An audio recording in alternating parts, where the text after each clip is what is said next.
There's a fantasy that every human being has entertained at least once in their life. You imagine that you are walking in your backyard or perhaps hiking in a remote forest and you stumble upon something. You dig into the earth and your shovel hits something hard. You clear away the dirt and you realize it is not a rock. It is a vein of pure solid gold, or perhaps silver. You realize in that moment that you are rich. You will never have to work again. You will never have to worry about bills. You can buy the biggest house. You can buy the fastest car. You can eat the finest food. We believe this because we are taught that money is the solution to all problems. We believe that wealth is a physical thing that you can find and possess, but history tells us a different story. History tells us that finding a mountain of money can be the most dangerous thing that ever happens to a person or to a nation. This is the story of the time it actually happened. This is the story of the Spanish Empire in the 16th century. They did not just find a pot of gold, they found an entire mountain of silver. They found more wealth than had ever existed in the history of the world. They thought it was a blessing from God. They thought it would make them the masters of the earth forever, but instead it destroyed them. It destroyed their economy, it destroyed their work ethic, it destroyed their government, and it turned the richest nation in Europe into a bankrupt backwater. Before we dive in, a quick but important update. YouTube has shut down monetization for this channel. We are keeping the lights on. That's why we have launched on Rumble, Facebook, Spotify, and Patreon. If you enjoy this content, please pause right now and follow us on those platforms using the links in the pinned comment. We may eventually stop posting here entirely, so make the move with us today. Now, let's get back to the video. This is the story of the silver curse, and it is the ultimate lesson in the difference between money and wealth. To understand how this happened, we have to go back to the beginning. We have to go back to a time when Spain was hungry. In the year 1492, Christopher Columbus sailed the ocean blue. We all know the rhyme, but we often forget why he sailed. He was not looking for land. He was looking for a trade route. He was looking for access to the spices and silks of Asia. Europe in the 15th century was not a rich place. It was recovering from the Black Death. It was cold. It was constantly at war. Gold and silver were rare. Money was hard money. It was coins made of precious metal. If you didn't have the metal, you couldn't buy anything. When Columbus returned from the Americas, he brought back a few gold trinkets. It wasn't much, but it was enough to start a fever. For the next 50 years, Spanish adventurers known as conquistadors swarmed across the Atlantic Ocean. Men like Hernan Cortez and Francisco Pizarro, they were ruthless men. They were looking for El Dorado, the city of gold. They toppled the Aztec Empire in Mexico. They toppled the Inca Empire in Peru. They stole the gold artworks of these civilizations and melted them down into bars. This initial loot made Spain rich, but loot is a one-time event. Once you melt down the statues, they are gone. Spain needed a steady source of income. They needed a mine. And in the year 1545, they found it. The story goes that a local indigenous man named Diego Gualpa was searching for a lost llama in the high Andes Mountains of what is now Bolivia. The location was desolate. It was over 4,000 meters above sea level. The air was thin. It was freezing cold. Diego slipped on a rocky slope. To stop his fall, he grabbed a bush. The bush came out by the roots. And there in the hole where the roots had been, he saw a glint. He looked closer. It was a vein of silver ore, and it was incredibly pure. He had stumbled upon the Cerro Rico, the rich mountain. It was a geological freak of nature, a volcanic cone that was practically made of silver. It was the largest deposit of silver ever found on planet Earth. News traveled fast. Within months, thousands of Spaniards rushed to the desolate mountain. They founded a city at the foot of the mountain. They called it Potosi. Potosi became the wildest city in the world. Within a few decades, it had a population larger than London or Paris. It was a city of gambling dens and churches and brothels and violence. It was the Wild West 300 years before the American Wild West. But the most important thing about Potosi was what was coming out of the ground. Every year, thousands of tons of silver ore were dug out of the mountain. At first, it was easy. The silver was right on the surface. But soon, they had to dig deeper. They built a massive industrial complex. They used a new technology called the mercury amalgamation process. They mixed the crushed ore with mercury to extract the silver. It was a toxic and deadly process, but it was efficient. The silver was melted into bars, then it was minted into coins, the famous Spanish dollar, the piece of 8. These coins were loaded onto mules. Long trains of mules carried the silver down from the high Andes to the coast to the Pacific. Then it was shipped to Panama. Then it was carried across the jungle to the Atlantic, and there the great treasure fleet waited. Twice a year, a massive convoy of Spanish galleons, heavily armed with cannons, would set sail for Seville. Imagine standing on the docks of Seville in the year 1560 or 1580. You would see the horizon fill with white sails. The bells of the cathedral would ring. The people would run to the harbor. The ships would dock and the unloading would begin. Bar after bar of silver, sack after sack of coins. It was an endless river of money. The king of Spain at this time was Philip II. He was the most powerful man in the world. He ruled Spain. He ruled Portugal. He ruled the Netherlands. He ruled huge parts of Italy. He ruled the Americas. And he ruled the Philippines and Asia. They said the sun never set on his empire. And now he had unlimited money. Philip looked at the silver arriving in Seville, and he believed that God was on his side. He believed that this wealth was given to him to unite Europe under the Catholic faith. So he started to spend. He built the Escorial, a massive palace and monastery outside Madrid. He built a new capital city, but mostly he spent the money on war. War is the most expensive thing a nation can do. And Philip was fighting everyone at once. He was fighting the Ottoman Empire in the Mediterranean. He built a massive fleet of galleys to fight the Battle of Lepanto. He was fighting the Protestant rebels in the Netherlands. This was a war that lasted for 80 years. It was a black hole for money. Tens of thousands of Spanish soldiers had to be paid and fed and armed. He was fighting the French. And eventually, he decided to fight the English. He built the Spanish Armada, the greatest invasion fleet in history, 130 ships, 30,000 men, all paid for with the silver from Potosi. From the outside, Spain looked invincible. It had the best army, it had the biggest navy, it had the most money, but underneath the surface, something strange was happening, something that the economists of the time could not understand. The people of Spain were getting poorer. This didn't make sense. The country was awash in silver. There were more coins in circulation than ever before. Wages were going up. A carpenter in Castile was earning 3 times as much as he had 50 years earlier, but the price of bread had gone up 4 times. The price of cloth had gone up 5 times. The cost of living was exploding. This was a new phenomenon. For the previous 1,000 years, prices in Europe had been mostly stable.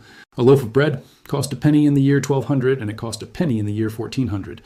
But suddenly, prices were skyrocketing. They called it the price revolution. The Spanish government didn't understand it. They blamed the merchants. They said the merchants were greedy. They passed laws trying to fix the prices of goods. But the laws didn't work. The problem was simple supply and demand. But it wasn't the supply of goods that was changing. It was the supply of money. Spain had flooded its own economy with silver, but it hadn't increased the amount of bread or shoes or houses. If you double the amount of money in a country, but you have the same number of houses, the price of a house will double. That is inflation. And this inflation began to eat away at the soul of the Spanish economy. Here is the tragedy of the curse. Because prices were so high in Spain, everything made in Spain became expensive. Spanish wool was the best in the world, but now it was too expensive to buy. Spanish steel was legendary, but now it was too expensive to export. Meanwhile, in other countries like France and England and the Netherlands, they didn't have mountains of silver. Their prices remained lower. So what did the Spanish people do? They did what any consumer does. They bought the cheaper goods. A Spanish nobleman who wanted a new velvet cloak didn't buy it from a Spanish tailor. He bought it from a Dutch merchant because it was half the price. A Spanish farmer who needed a new plow didn't buy it from the local blacksmith. He bought a French plow. So the silver didn't stay in Spain. It flowed right through Spain. It came in on the ships at Seville and it went out in the pockets of foreign merchants. Spain became a funnel. They did all the hard work of mining the silver. They enslaved the indigenous people. They risked the ocean crossings. They transported the heavy metal. And then they handed it over to their enemies in exchange for consumer goods. There is a famous quote from the time. A Spanish economist wrote that Spain is like a mouth that receives the food, warms it, and then sends it to the stomach, which is the rest of Europe. Spain was doing the chewing, but the rest of Europe was getting the nutrition. This destroyed Spanish industry. Why would you build a factory in Spain if your costs were high and you couldn't compete with foreign imports? So the factories closed, the looms stopped weaving, the foundries went cold, the Spanish people stopped producing. A culture of leisure began to take hold. The idea of working with your hands became looked down upon. If you had silver in your pocket, why should you work? The rich bought titles, they bought land, they became idle aristocrats. The poor flocked to the cities to beg or to join the church or to join the army. The middle class, the productive class that makes a nation strong, began to vanish. And meanwhile, the king was spending money he didn't have. This is the most shocking part of the story. You would think that a king with a mountain of silver would be debt-free. But Philip II was spending the silver before it even arrived. He was borrowing money from German and Italian bankers. The Fuggers and the Welsers. He would take out a massive loan to pay for a new army. And as collateral, he would pledge the next year's shipment of silver from the treasure fleet. He was living paycheck to paycheck, but on a continental scale. He was betting that the silver would keep coming forever. He was betting that the ships wouldn't sink in a hurricane. He was betting that pirates wouldn't steal the cargo. But sometimes the ships did sink, and sometimes the silver wasn't enough to cover the interest on the loans. The debt grew and grew. It became a mountain of debt to match the mountain of silver. By the year 1557, the situation was critical. The wars in France and the Netherlands were costing millions of ducats a month. The ships from the Americas were delayed. The bankers in Genoa were demanding payment. Philip II, the master of the universe, had to do the unthinkable. On New Year's Day, 1557, he declared national bankruptcy. He suspended payments to the bankers. He told them that he couldn't pay. It sent a shockwave through the financial world. Banks in Europe collapsed. Soldiers in the Spanish army stopped getting paid. When soldiers don't get paid, they don't fight. Or worse, they mutiny. The Spanish Fury happened in the Netherlands. Unpaid Spanish troops rampaged through the city of Antwerp, burning and looting because the king had no silver for them. You would think this would be a wake-up call. You would think the king would cut spending, stop the wars, focus on rebuilding the economy. But he didn't. He couldn't. He was addicted to the silver. As soon as the next treasure fleet arrived, he paid off a little bit of the debt, promised the bankers more interest, and started borrowing again. It was a Ponzi scheme. Spain went bankrupt again in 1575, and again in 1596. 3 times in the reign of one king, the richest nation on earth defaulted on its debts. It is a lesson that rings true today. It doesn't matter how much income you have. If you spend more than you make, you will go broke. But the curse went deeper than just debt. It changed the political structure of the country. Because the king had his own source of income from the mines, he didn't need to ask his people for taxes. In other countries like England, the king had to go to Parliament to ask for money. This meant the king had to listen to the people.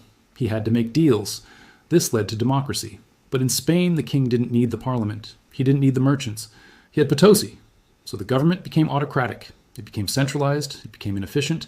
The king tried to micromanage everything from his desk in the Escorial. But he was drowning in paperwork. And while the government was paralyzed, the economy was hollowing out. Let's look at the fate of the silver itself. Where did it go?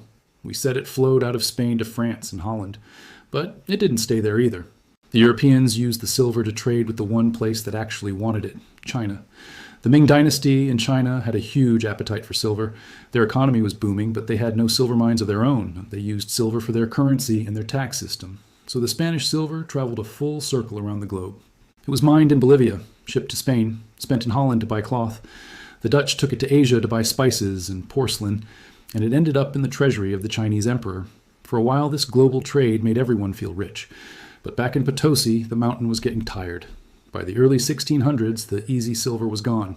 The miners had to dig deeper and deeper. The shafts were hot and dangerous. The cost of extraction went up. The indigenous population was dying from the brutal conditions. The Mita system, which was a form of forced labor, dragged thousands of men into the mines every year, and many never came back. This was the human cost of the inflation. As the mines became harder to work, the flow of treasure began to slow down. And this is when the real crisis hit. Spain had built an entire society based on the assumption of free money. They had an army they couldn't afford, a bureaucracy they couldn't afford, and a lifestyle they couldn't afford. When the silver tap was turned down, the withdrawal symptoms were brutal. The 17th century was a nightmare for Spain. They lost the war in the Netherlands. They lost the war with England. They lost their dominance in Europe. The population of Spain actually fell. People left the country. They emigrated to the Americas, or they died of hunger and disease. Villages were abandoned. The fields went fallow. The once mighty galleons sat rotting in the harbors. The empire that had owned the world became the sick man of Europe. And other nations looked at Spain and they learned a lesson.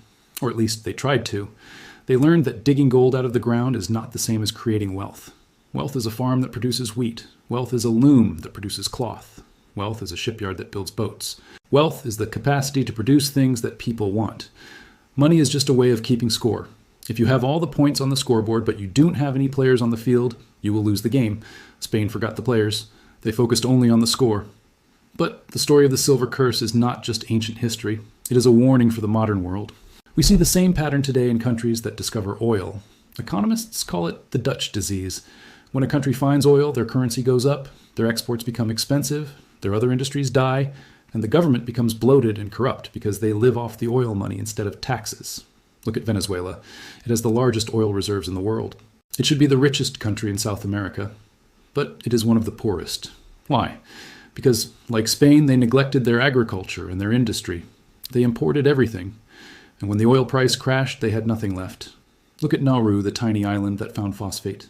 They became the richest people per capita in the world for a decade. Now they're broke. But there is an even bigger warning in the Spanish story. A warning for the United States and the Western world today. Spain thought they could print prosperity. They didn't print paper, but they minted coins that cost them very little to acquire. Today, we do print paper. We have central banks that can create trillions of dollars with a keystroke. We used this power to fight the financial crisis of 2008. We used it to fight the pandemic of 2020. We flooded the world with money just like the Spanish flooded Europe with silver. And just like in the 16th century, we are seeing the prices rise. We are seeing the cost of housing explode. We are seeing the cost of food go up. We are seeing the manufacturing base hollow out because it is cheaper to buy from overseas. Are we making the same mistake as Philip II? Are we confusing the money in our bank accounts with the actual health of our economy? The Spanish Empire took 100 years to collapse. It didn't happen overnight. It was a slow, painful slide into irrelevance. It happened so slowly that most people didn't realize it was happening until it was too late. They kept partying in Madrid. They kept building churches. They kept pretending they were the masters of the world. But the foundation had rotted away. The mountain of silver was still there in the distance, a red, majestic peak towering over the Andes. But inside it was hollow, just like the empire that found it. This is the story of the illusion of wealth. But to truly understand the mechanics of the collapse, we need to look closer at the human side. We need to look at the bankers who fueled the addiction. And we need to look at the final desperate attempts to save the ship. When a nation is addicted to easy money, the first people to notice are usually the bankers. In the 16th century, the center of the financial world was not Madrid. It was Genoa in Italy and Augsburg in Germany. The bankers there were men like the Fuggers. They were the masters of capital. They lent money to kings and emperors. They looked at Philip II of Spain and they saw a whale. A giant, profitable, dangerous whale. They knew he was reckless. They knew he was spending more than he earned, but they kept lending him money. Why? Because of the collateral. Every time Philip asked for a loan, he pointed across the ocean. He pointed to the next treasure fleet that was due to arrive from the Americas. He said, "Look at the ships. Look at the silver. It is guaranteed." The bankers calculated the risk. They charged him high interest, sometimes 20%, sometimes 40%. They knew that if the ships arrived, they would make a fortune. But they also knew that if the ships sank, they would lose everything. It was the original high-stakes gambling. But as the debts piled up, the bankers started to get nervous. They realized that Spain was stuck in a trap. To pay off the old loans, Spain had to take out new loans. It is what we call a debt spiral today. And just like in a modern financial crisis, when the music stops, everyone falls down.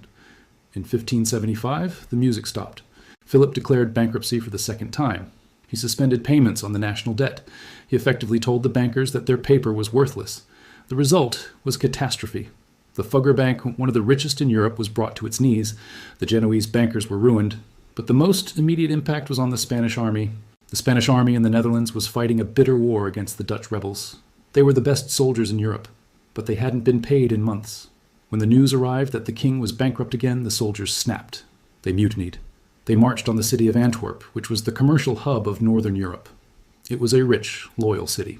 The Spanish troops sacked it. They burned houses. They killed thousands of civilians. They stole everything that wasn't nailed down. It was called the Spanish Fury. It was a public relations disaster for Spain. It turned the people of the Netherlands against them forever. It united the rebels. And it showed the world the ugly truth about the Spanish Empire. It was a giant with feet of clay. It had all the silver in the world, but it couldn't even pay its own soldiers to stop killing its own subjects. This is the paradox of resource wealth. When you have easy money, you don't build institutions. You don't build a tax system that works. You don't build a professional bureaucracy. You rely on the windfall. And when the windfall stops, the chaos begins. But the story gets darker when we look at where the silver actually came from. We have talked about the mines of Potosi as if they were just a hole in the ground, but they were a graveyard. The mining conditions were horrific. The altitude was so high that plants wouldn't grow. The air was thin. The tunnels were deep and hot. The Spanish used a system called the mita. It was a form of forced labor adapted from the Inca Empire. Every year, thousands of indigenous men were drafted from their villages and marched to Potosi. They were forced to work in the mines for weeks at a time without seeing the sun. They carried heavy sacks of ore up rickety ladders. If they fell, they died. If they collapsed from exhaustion, they were beaten. But the real killer was the dust. The dust in the mines caused silicosis, a lung disease that slowly suffocated the miners. They called it the mountain that eats men. And then there was the mercury.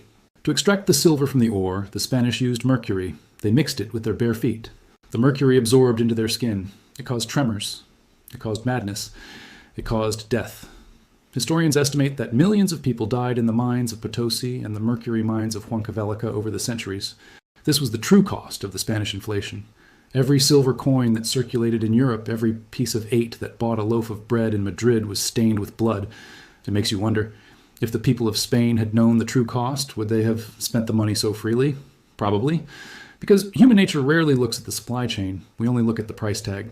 By the 17th century, the decline of Spain was undeniable. The king died. Philip II was succeeded by Philip III and then Philip IV. These were not the strong leaders of the past. They were weak men.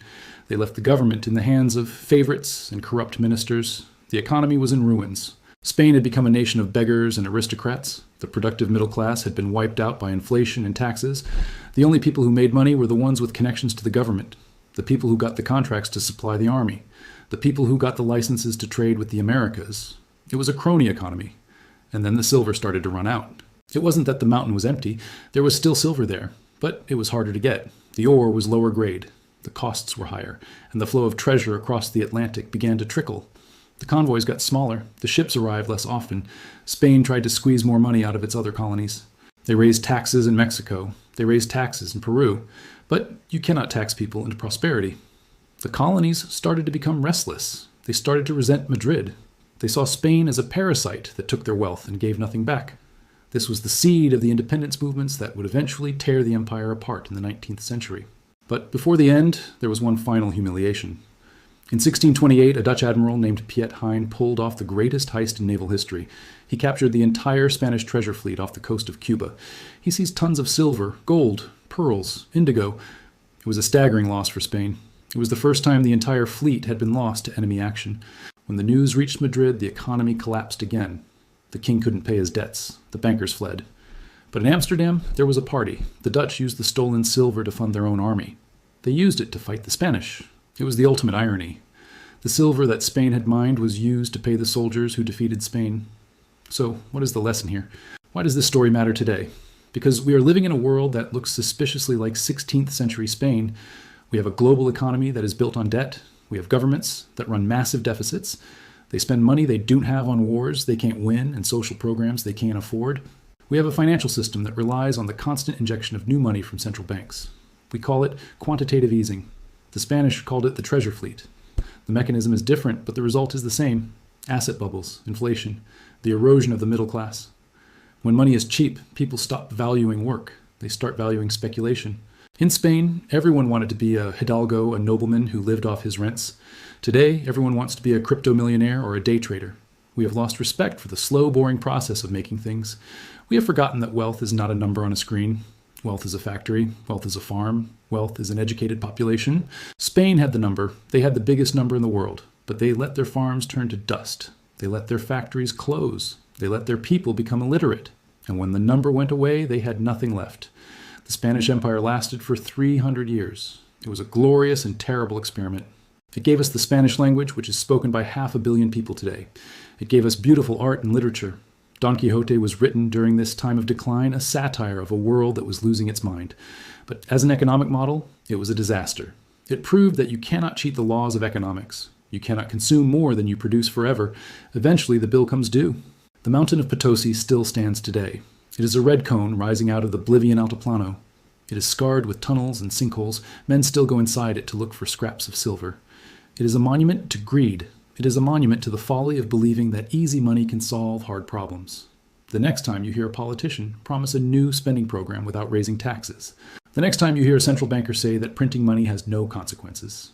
Think of Philip II. Think of the king who owned the world and died bankrupt. Think of the ships sailing into Seville heavy with treasure and the people starving in the streets. The curse of Potosi is not a myth.